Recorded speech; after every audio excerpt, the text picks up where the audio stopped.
오늘 하나님께서 우리에게 주신 말씀은 구약성경 호세아 11장 1절로 4절의 말씀입니다. 호세아 11장 1절로 4절의 말씀인데 제가 봉독합니다.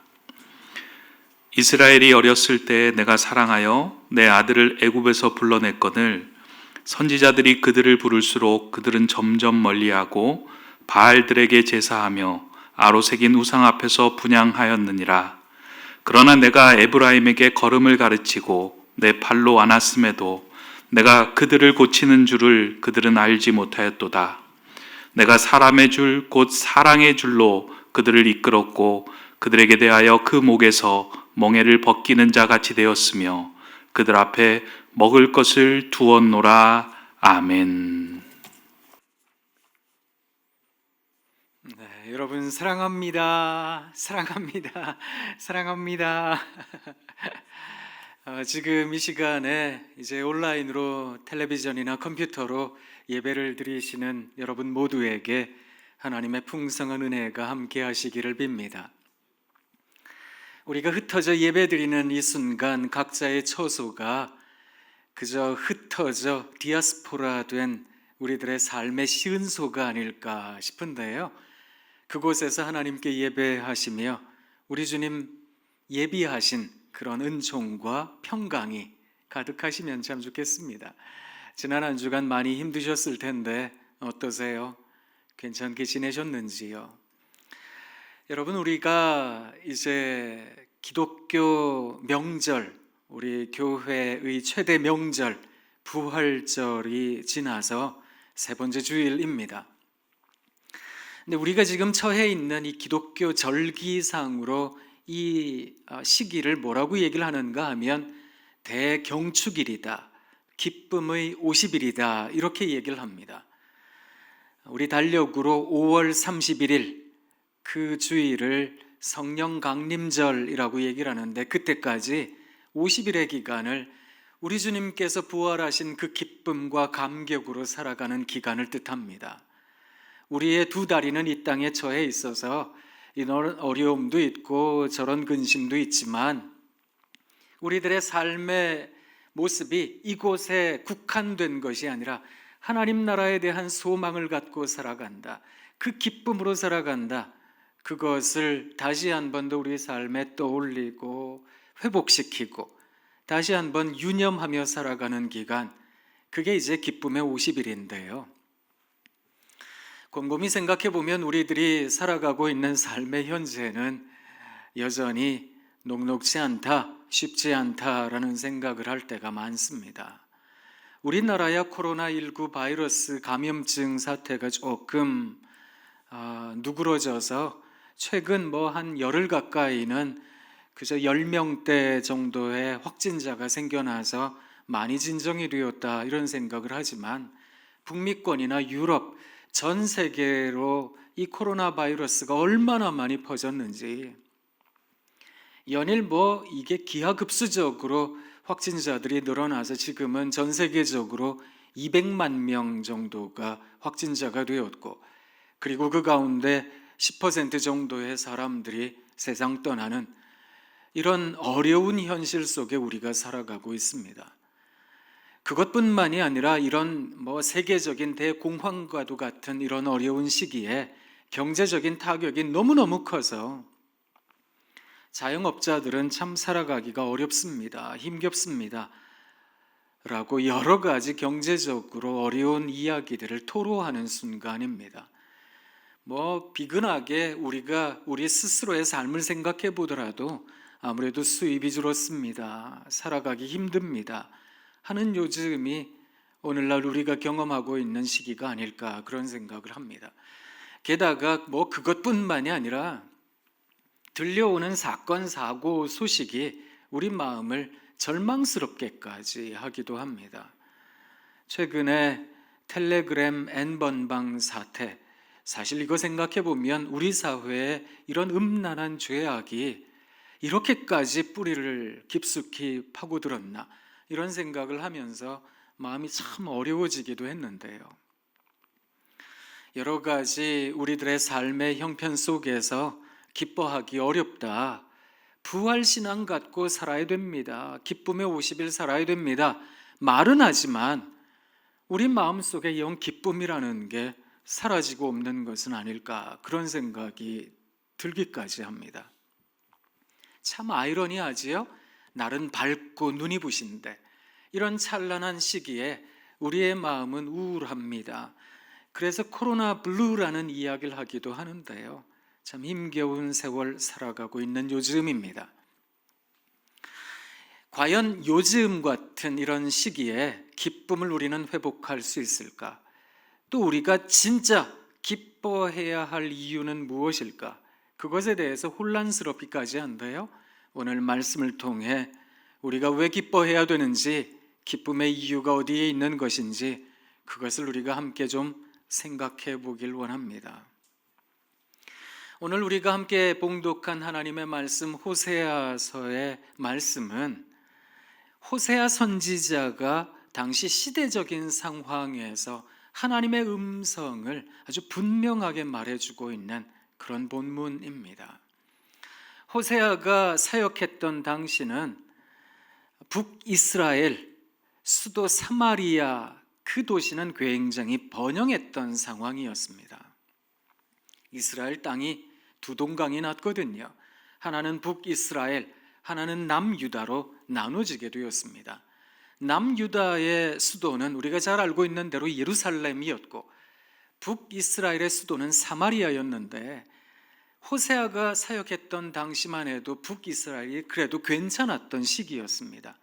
그래서 꽤나 잘 삽니다.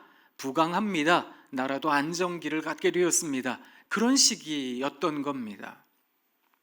그런데 나라가 잘 살면 뭐 하겠습니까? 당시에 정치 지도자들은 썩을 대로 썩었던 상황이었습니다. 그리고 많은 사람들은 자기들의 삶은 뭐 더 바랄 나위 없이 평탄했을지도 모르겠습니다만, 여러 사회적인 약자들, 상대적인 취약계층들에 대하여는 무관심했던 사회 분위기였습니다. 게다가 그때 당시에 얼마나 우상 숭배가 관영했던 것인지, 그때 참 많은 바알들과 또 여러 가지 신들에게 분향을 드리며 음란한 제사를 드릴 때가 많았더랬던 겁니다. 제가 바알들이라고 얘기를 드렸는데요, 이 바알이라고 하는 신들에게는 여러 가지 모습들이 나타나기도 했고, 또 여러 가지 종류의 신들이 함께 언급되었기 때문에 통칭해서 바알들 이렇게 표현하기도 합니다. 고대 아수르, 그러니까 아시리아라고 하는 제국의 아주 고대 국가 가운데, 오래된 국가 가운데 우가릿이라고 하는 도시가 발견되었습니다. 그리고 그 우가릿이라고 하는 도시에서 발견된 여러 가지 토판들, 그 문서들을 발견하게 되면서 바알 신화가 세상에 드러나게 되었는데요, 이 바알 신화를 보면 당시 시대적인 정황 속에서 북이스라엘에 있었던 많은 사람들이 얼마나 타락했던 것인지 그걸 알 수가 있습니다. 바알이라고 하는 신은, 이제 여러분들에게 잠깐 사진을 좀 보여드리려고 합니다. 이 사진을 보시면 잘 안 보이실 거예요. 이게 이제 벽에 암각되어 있는 것인데요, 다음 사진을 한번 보여주시면 좋겠습니다. 조금 더 구체적으로 볼 수가 있습니다. 이 바알은 이제 왼편에 손에 들고 있는 것이 나무처럼 보입니다만, 이게 이제 번개와 천둥을 상징합니다. 이 신은 번개와 천둥의 신이었는데, 다시 말하자면 비를 관장하는 신이었습니다. 그래서 이 신이 출현을 하게 되면 비가 내리고 이 땅이 비옥해지는, 그래서 풍요의 상징인 신이 바로 바알이었습니다. 그런데 이 바알에게는 여러 명의 대적하고 대항해야 할 신들이 있었는데요, 그들 가운데는 모트라는 신이 있었습니다. 이제 다음 사진을 한번 보여주시면 합니다. 이 사진은 터드 맥파렌이라는 사람이 그린 그림인데요, 이 그림의 배에 보면 가운데 있는 그 존재가 모트라는 신인데, 이 신은 지하 세계를 관장하는 신, 다시 말하자면 어둠의 세계를 관장하는 신, 죽음의 신입니다. 이 죽음의 신과 바알신, 풍요로움을 상징하는 신이 전쟁을 일으킵니다. 이게 이제 우가릿 문서에 나타나게 되는데요. 그만 이 모트라는 신에 의해서 바알은 죽임을 당하게 됩니다.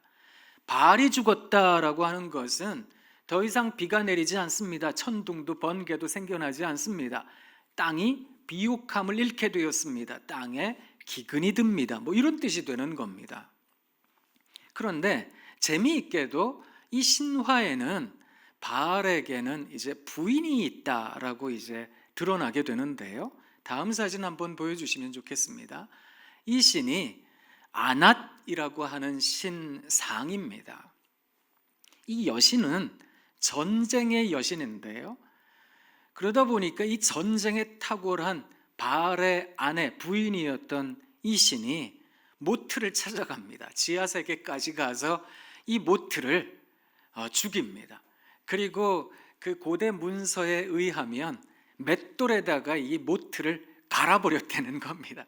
얼마나 그 분노가 가득했는지 모트를 이제 갈아서 분수해서 땅에다가 막 뿌리게 되는 겁니다. 그러니까 놀라운 일이 생겼습니다. 바알이 다시 살아나게 된 것입니다. 바알이 이제 살아났지만 정신이 없는 상황에 있었어요.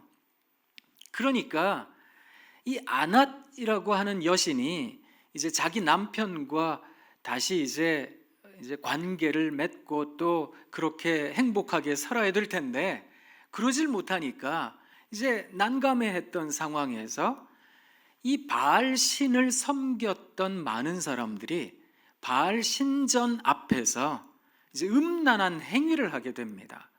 그때 바알이 마음에 이제 다시 동함을 얻어서 자기 아내 아낫과 이제 관계를 맺게 되고요. 그러면서 다시금 힘을 얻은 바알이 천둥 번개를 일으키고 비를 내리게 되고 그러니까 땅이 비옥해졌다 이렇게 얘기를 하는데요. 이게 절기상으로 반복이 되는 것을 뜻합니다. 그래서 어떤 절기에는 건기가 되면 이제 모트에게 죽임당했다. 다시 이제 우기가 시작이 되기 전에 다시 아낫이 이 모트를 쳐서 없애게 되었고 바울이 다시 살아나게 되었다. 그때 바알 신전에 신전 창기들이 수천의 신전 창기들이 있었는데 많은 그 신전에 참배하러 온 사람들과 함께 성적인 음란한 관계를 갖게 됩니다. 그러면 그걸 보고 있던 바알이 다시 힘을 얻어서 관계를 맺고 그러면 다시 이 땅에 비가 내리는 이런 이제 신화가 그 우가릿 문서에 자세하게 나와 있는데요. 그러다 보니까 그때 당시에 얼마나 이런 우상 숭배가 이 땅을 얼마나 음란하게 더럽혔던 것인지, 그래서 북이스라엘 사마리아에 있던 사람들은 그 바알 신에게 절을 하고 그러면서 음란하게 그 모든 행위들을 행하게 되었던 겁니다. 그런 시대적인 정황 속에서 호세아가 하나님의 명령을 받아서 고멜이라는 여성과 결혼을 하게 됩니다. 이 고멜이라는 여성은 음란한 여성이었는데 그 여성의 신분이 신전 창기였기 때문입니다. 그래서 이 고멜과 함께 결혼했던 호세아가 열심히 이제 자기 아내를 사랑하고 그래서 아이도 낳고 편안하게 살게 해줬지만 이게 옛날 버릇을 버리질 못했던 겁니다. 습관처럼 가지고 있었던 이 죄악된 세상의 길로 다시 이 고멜이 떠나게 됩니다. 그래서 다른 남자들과 관계를 맺고 또 예전에 했던 그런 아주 나쁜 죄악된 습관을 반복하고, 그때마다 호세아는 자기 아내를 용서하고 받아주고 또 죄 삭스를 사서 다시 집으로 불러들이고 이런 일들을 반복하게 되었는데요. 왜 이런 호세아가 그런 일들을 벌이게 되었는가 하면 하나님께서 호세아를 통해서 이스라엘 백성들에게 하고 싶었던 말씀이 있었기 때문입니다. 호세아의 모습 속에서 하나님께서는 이스라엘 백성들의 모습을 보여주셨던 겁니다. 아무리 하나님께서 이스라엘 백성을 부르시고 또 부르시고 용서하고 또 관용하고 그럴지라도 이스라엘 백성들은 각기 제 갈 길로 가면서 온갖 음란과 죄악과 폭력과 여러 가지 인간적인 세상적인 정욕에 휩싸여 살아갈 때가 많았던 겁니다. 그런 백성들을 향해서 하나님께서는 안타깝게 호세아를 사용하셔서 너희들의 죄악을 내가 여전히 품고 가겠다. 내가 너희들을 여전히 사랑하기 때문이다. 그것을 반복적으로 말씀해 주셨던 겁니다. 그래서 오늘 우리가 봉독한 하나님의 말씀을 가만히 보면 그 말씀 속에는 우리 하나님께서 이스라엘 백성들을 어떻게 사랑하고 계시는지 그것이 잘 드러나 나타납니다. 우리가 이 시간 한 번 더 같이 성경을 바라보며 읽기를 원합니다. 호세아 11장 1절로 4절까지의 말씀입니다. 같이 한번 읽어보겠습니다. 이스라엘이 어렸을 때에 내가 사랑하여 내 아들을 애굽에서 불러냈거늘 선지자들이 그들을 부를수록 그들은 점점 멀리하고 바알들에게 제사하며 아로새긴 우상 앞에서 분향하였느니라. 여러분이 말씀을 보면 1절과 2절에서 반복해서 나타나는 단어가 불러냈거늘이라는 단어인데 이 말은 안타깝게 계속해서 반복해서 부르시는 하나님의 모습을 나타냅니다. 엄밀하게 이 단어의 뜻은 암송하다 이런 뜻인데요.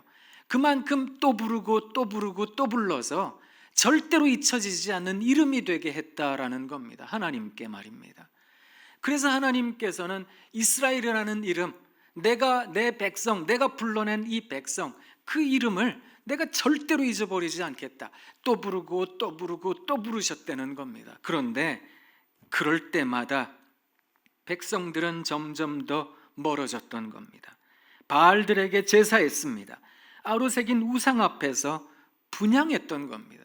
온갖 음란한 행위들을 바알 신전에서 했던 겁니다. 3절입니다.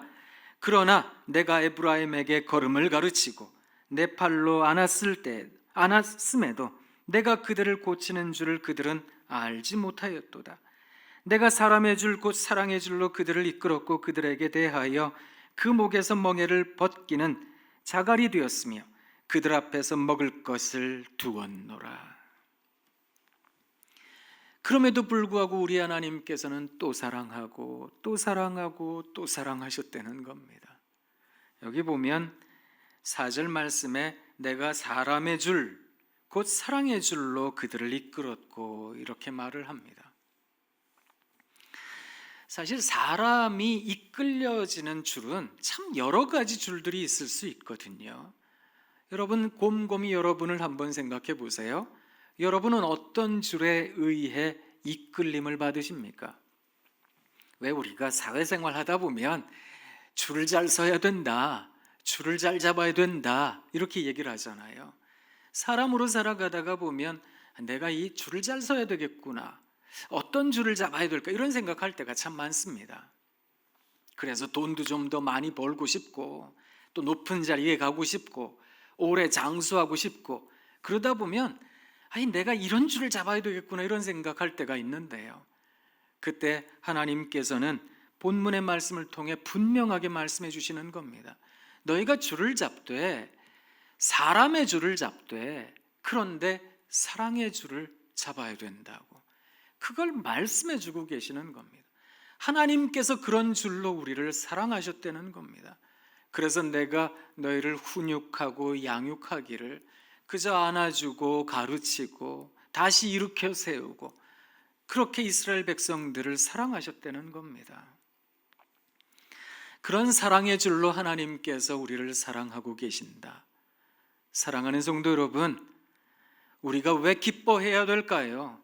왜 이 기쁨의 50일 우리가 그럼에도 불구하고 이런 어려운 상황 속에서 부활의 기쁨을 담고 살아야 되는 것일까요? 그건 하나님께서 우리가 모를지라도 우리가 깨닫지 못하고 우리가 알아차리지 못할지라도 하나님 우리를 여전히 사랑하고 계시기 때문이라는 겁니다. 그 사랑이 너무 커서 그러니 그 사랑을 받은 사람들은 기뻐해야 된다는 것입니다. 제가 여러분들께 재미있는 그림들을 조금 보여드릴 텐데요. 이 그림들은 착시에 대한 그림입니다. 먼저 한번 첫 번째 그림 보여드릴 텐데요. 한번 보세요. 자, 위에 선이 있고 밑에 선이 있는데, 물론 양 끝에는 화살표가 이렇게 서로 다른 방향으로 가리키고 있습니다. 근데 위에 선과 아래 선의 길이가 사실은 똑같아요. 근데 다만 끝에 화살표가 서로 다른 방향을 가리키고 있기만 합니다. 근데 어떻게 보이세요? 위에 선과 아래 선의 길이가 똑같아 보이세요? 이게 똑같아 보이면 안 됩니다. 이게 똑같아 보이면 안 되고, 위에 선과 아래 선의 길이가 이게 달라 보입니다. 그런데 사실은 똑같은 길이를 갖고 있는 선입니다. 다음 사진 한번 보겠습니다. 위의 선과 아래 선이 평행선인데, 사실은 이게 아무래도 조금 중간 부분이 불룩해 보이시지요? 그렇게 보여야만 합니다. 그렇게 안 보이면 안과에 가야 됩니다. 자, 그 다음 사진 한번 보겠습니다. 이게 이제 정사각형인데요. 그 사각형이 어떻게 보이세요? 딱 정사각형으로 보이세요? 아니면 중간 부분이 조금 들어간 것처럼 보이세요? 아무래도 눈에 보이기로는 중간 부분이 조금 들어가 있는 것처럼 보입니다. 이제 다음 사진입니다. 가운데 동그란 이제 그 동그라미가 있는데, 이 동그라미가 사실은 아주 동그랗거든요. 그런데 눈에 보이기로는 조금 찌그러져 보입니다. 이제 다음 사진입니다. 이 다음 사진을 유심히 한번 보세요. 자, 이게 서로 일직선이죠? 그런데 이렇게 보면 또 서로 조금 이렇게 어긋난 선처럼 보이게 됩니다. 재미있죠? 이제 또 다음 사진입니다. 자, 이 중간에 검정색 사각형들이 있고, 그리고 검정 사각형과 사각형 사이에 흰 선이 있는데, 그 흰 선과 흰 선이 만나는 부분을 한번 보세요. 하얗잖아요. 그런데 주변을 보면 약간 거뭇하게 회색빛으로 보입니다. 회색빛으로 보이는 부분을 또 유심히 보면 하얗게 보이는데, 그 주변으로 보면 또 약간 거뭇하게 보이거든요. 다음 사진입니다. 자, 이 사진을 한번 유심히 보시면 나뭇잎들이 좀 이렇게 좀 출렁이는 것처럼 보이지 않으세요? 사실은 정지에 있는 그림인데 이게 조금 출렁출렁하게 보입니다. 다음 사진입니다. 조금 더 눈이 현란해졌는데요. 동그라미들이 다 정지해 있는데, 이게 보기에는 돌아가는 것처럼, 움직이는 것처럼 보입니다. 또 움직이는 것들을 보면 정지해 있고, 주변을 보면 또 움직이는 것처럼 보이고, 신기하죠? 이제 마지막 사진 한번 또 보도록 하겠습니다. 가운데 십자를 한번 유심히 뚫어져라 쳐다보세요. 주변에 깜빡이면서 이제 연두색이 돌아가고 있는데요. 중간을 계속해서 보세요. 그 십자 부분을 계속해서 보다 보면 이게 연두색 부분이 분홍색 부분을 다 먹어버리는 것처럼 아무것도 보이지 않게 됩니다. 그렇지만 눈을 한번 깜빡여 보세요. 그러면 다시 나타나지요? 신기하지요? 그렇게 보여야만 되는데 눈에 다 보이세요? 그러면 안 되는데. 자, 이제 됐습니다. 이게 이제 착시에 대한 그림들인데요. 우리는 때로 스스로의 시선에 대하여, 또 자기의 듣는 귀에 대하여 과신하며 살아갈 때가 있습니다. 내가 하는 판단은 틀리는 법이 없습니다. 내가 사람 보는 눈이 좀 있는데요, 나는 딱 보면 압니다. 뭐 이런 말들이 가당키나 할까, 이런 생각을 할 때가 참 많습니다. 과연 우리들의 판단은 어디까지 사실이 있고 어디까지 진실이 있고 거짓일까? 그거 생각해 보면 어느 누구도 우리들이 가지고 있는 시선에 대하여 과신할 수는 없다, 이런 생각이 드는데요.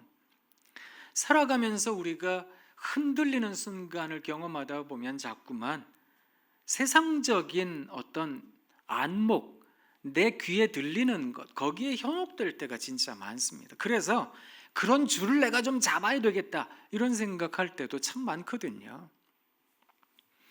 어떠세요? 요새 경기가 많이 어렵고 힘들고 그러다 보니까 주식시장에 이게 우량주들조차도 다 바닥을 쳤습니다, 이런 얘기들 많이 하잖아요. 그러다 보니까 그런 얘기를 들을 때마다 또 나도 주식 사야 되나? 이런 생각하기도 합니다. 또 누군가가 이런 음식 먹고 저런 거 먹어서 건강해졌습니다 하면 아이고 나도 그런 거 먹어야 되나? 그런 생각을 합니다. 그래서 이게 귀가 참 얇다, 눈이 참 내가 뭘 봐야 되는 것일까? 내가 진짜로 감각하고 지각해야 되는 건 무엇일까? 거기에 대해서 혼란합니다라는 생각을 가질 때가 참 많거든요. 그럴 때마다 사랑하는 여러분, 우리 하나님께로 집중할 수 있기를 원합니다. 호세아가 그렇게 간곡하게 우리들에게 말하고 있듯이 우리 하나님께로 다시 한 번 더 집중할 수 있으면 참 좋겠습니다. 제가 말씀 한 군데를 읽어드릴 텐데요, 호세아 6장 3절과 4절입니다. 제가 읽어드리도록 하겠습니다. 그러므로 우리가 여호와를 알자, 힘써 여호와를 알자. 그의 나타나심은 새벽 빛같이 어김없나니 비와 같이 땅을 적시는 늦은 비와 같이 우리에게 임하시리라 하니라.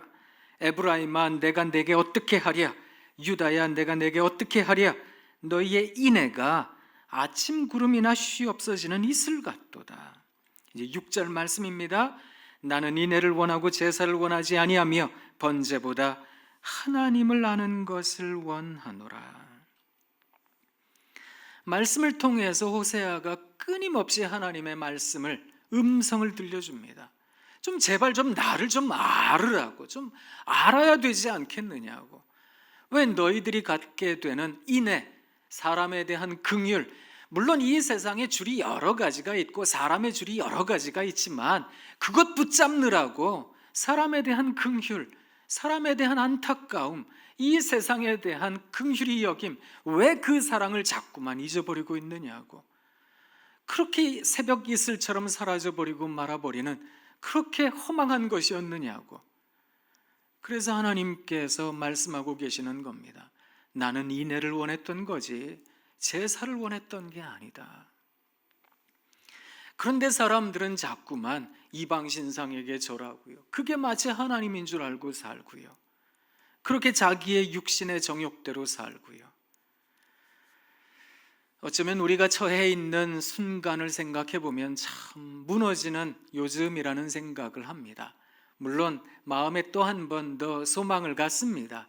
이제 우리나라도 또 전 세계도 코로나 바이러스로부터 조금 안전해져서 백신도 나오고 치료제도 나와서 다시 한번 모든 사람들이 성전에 모여 예배드리고 예전에 있었던 모든 일상생활로 돌아가고 그럴 수 있다면 얼마나 좋을까, 그런 생각을 하는데요, 자꾸만 두 주 더 미뤄지고 있기도 하거든요.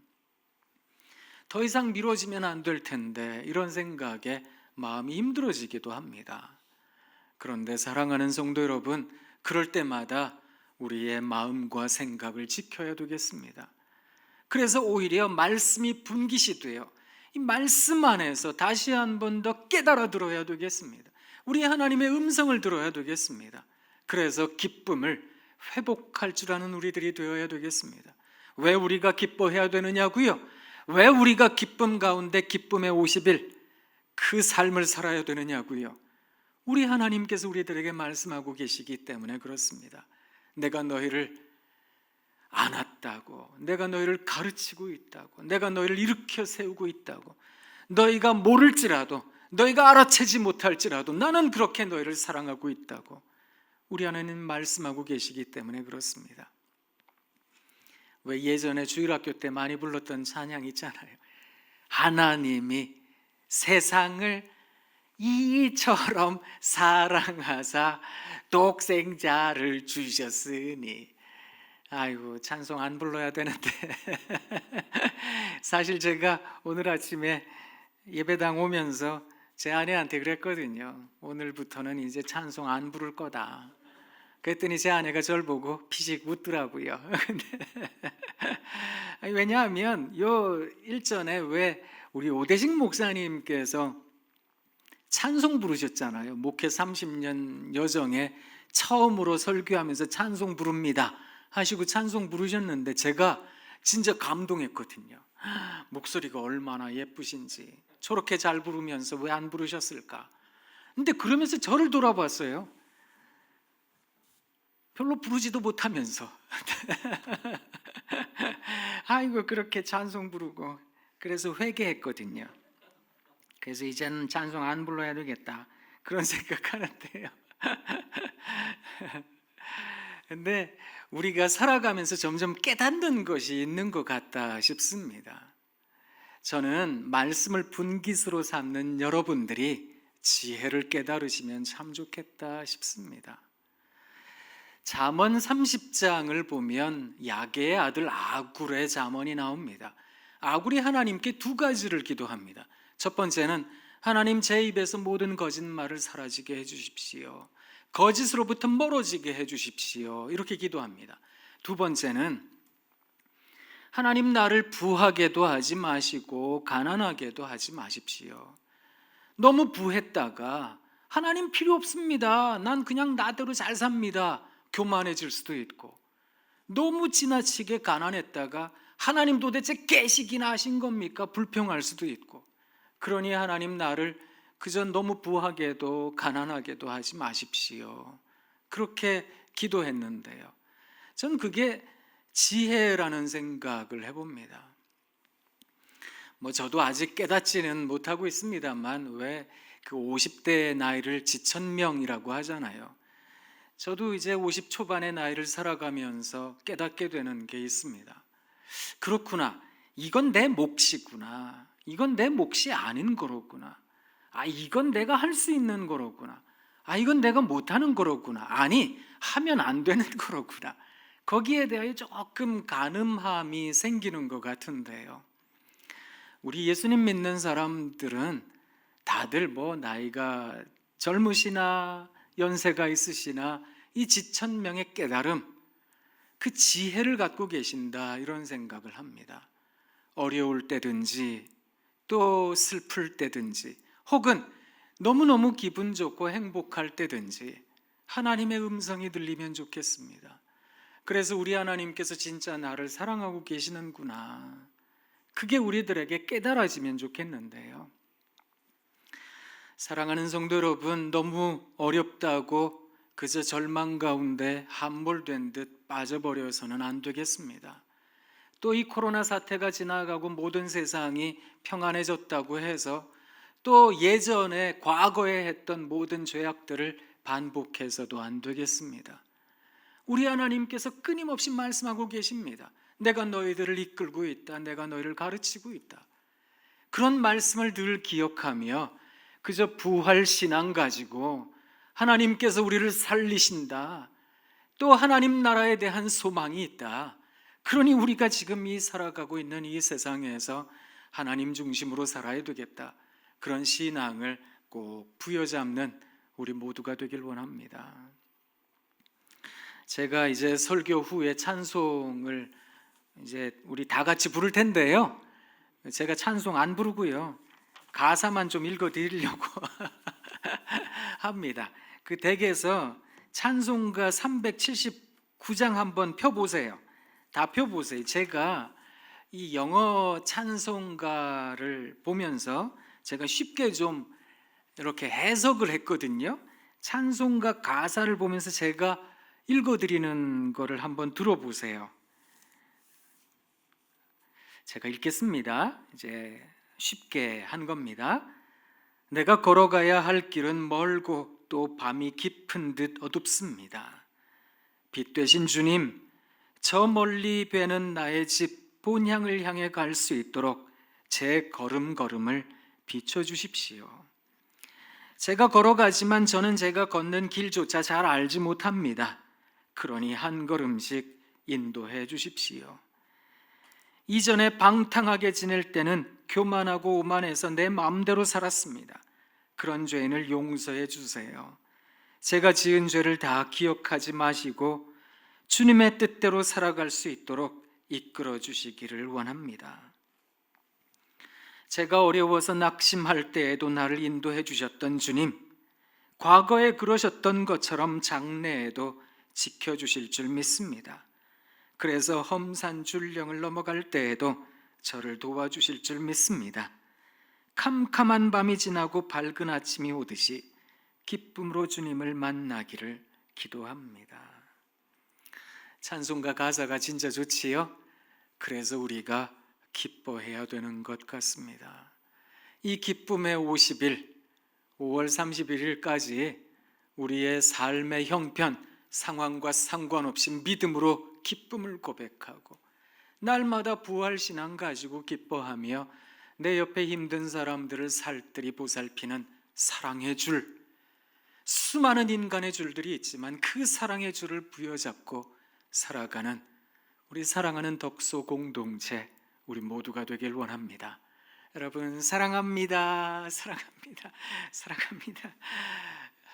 기도하겠습니다. 하나님 참 고맙습니다. 언제나 기쁨의 50일 기뻐하며 살아갈 줄 아는 믿음 허락하여 주시고 그 믿음의 기초에 우리 하나님 우리들에게 가르쳐 주신 그 귀한 말씀이 있게 하옵소서. 말씀을 분깃으로 삼고 살아가는 우리들의 삶에 주님 주시는 평강과 기쁨이 끝끝내 우리들과 함께 할 수 있도록 은총 더하여 주시옵소서. 예수님 이름으로 기도합니다. 아멘.